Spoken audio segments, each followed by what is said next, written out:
హరి ఓం. ఆధ్యాత్మిక మిత్రులారా,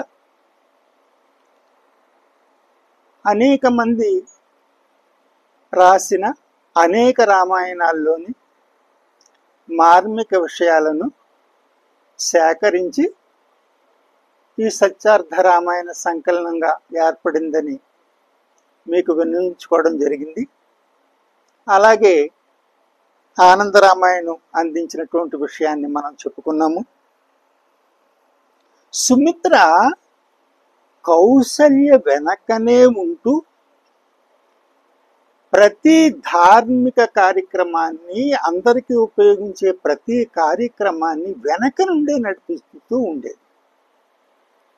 ఆవిడ ఎంత తెలివిగలదైనా ఏనాడు కూడా ముందుకు వచ్చి ఏ పని చేసింది లేదు. కౌసల్య వెనకగా ఉండి ప్రతి కార్యాన్ని నడిపిస్తూ ఉంటుంది.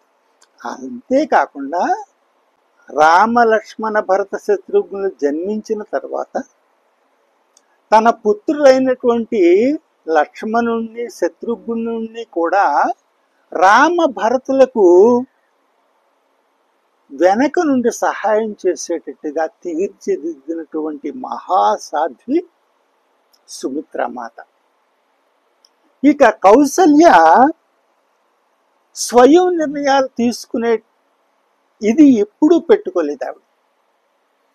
ఆవిడ పతివ్రతా భావాలతోటి పతిని సేవిస్తూ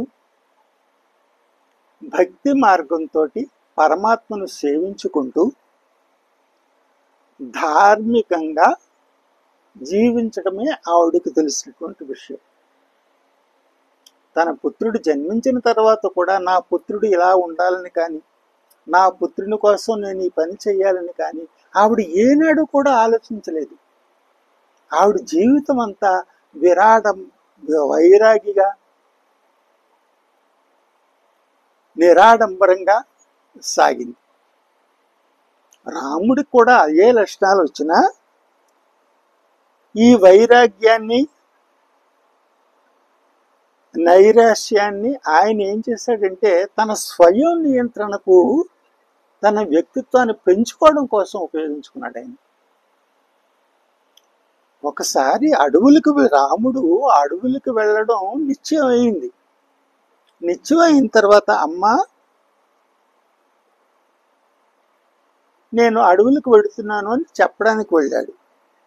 చెప్పడానికి వెళితే కౌసల్య ఏముంటుంది అంటే, రామా, తల్లిదండ్రులు ఇద్దరూ కూడా నిన్ను ఆజ్ఞాపించారంటున్నావు.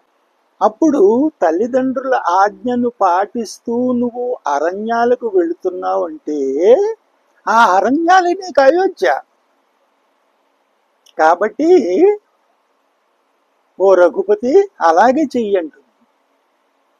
ఎంత అద్భుతమైనటువంటి సౌశల్యమానది. అలా ఈమె తన భక్తి మార్గంతో అందరినీ కాపాడుతూ ఉండేది. సుమిత్ర తన మైత్రీ భావంతో అందరినీ నడిపిస్తూ ఉండేది. అశ్వపతి తన కుమార్తెను దశరథునికిచ్చి వివాహం చేశాడు. అతని ఆ భావం ఏంటంటే తన మనవడే అయోధ్యకు రాజు కావాలనేటటువంటి భావం అతనికి ఉందన్నమాట. ఆ రకంగా ఈ ముగ్గురు భార్యలతోనూ కౌసల్య, సుమిత్ర, కైకేయి మొదలైన వారితో ఆయన రాజ్యం చక్కగా నడుస్తూ ఉంది.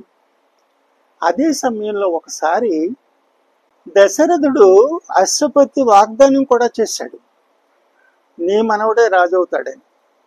కానీ సుమిత్ర మాత్రం, కౌసల్య ఏమాత్రం రాముని గురించి పట్టించుకోకపోయినా సుమిత్ర మాత్రం పూర్తిగా ప్రథమ పుత్రుడైనటువంటి రామునికే రాజ్యార్హత ఉండాలనేటటువంటి విషయం కోసం దాన్ని కార్యరూపం ధరించడం కోసం చాలా కృషి చేసింది. ఎందుకంటే ఆమె తను నమ్మినటువంటి ధర్మాన్ని చక్కగా అమలు చేయడానికి ఎంత కృషి అయినా చేస్తుందనడానికి తార్కాణం ఇది. తన గురించి ఆమె ఏనాడో ఆలోచించదు, తన పుత్రుల గురించి ఏనాడో ఆలోచించలేదు. విష్ణువు అర్హత సాధించినటువంటి రాముని యొక్క రక్షణకు లక్ష్మణుని ఎలా పంపించిందో, ధార్మిక తత్పరుడైనటువంటి భరతుడికి సేవ చేయడానికి శత్రుఘ్నుని కూడా ఆ రకంగానే వినియోగించినటువంటి మహాసాధ్యమని ఆవిడ. ఈ రకంగా కౌసల్య, సుమిత్ర, కైకేయుల యొక్క సహకారంతో దశరథుడు చక్కగా రాజ్యపాలన చేస్తూ ఉన్నాడు. హరి ఓం.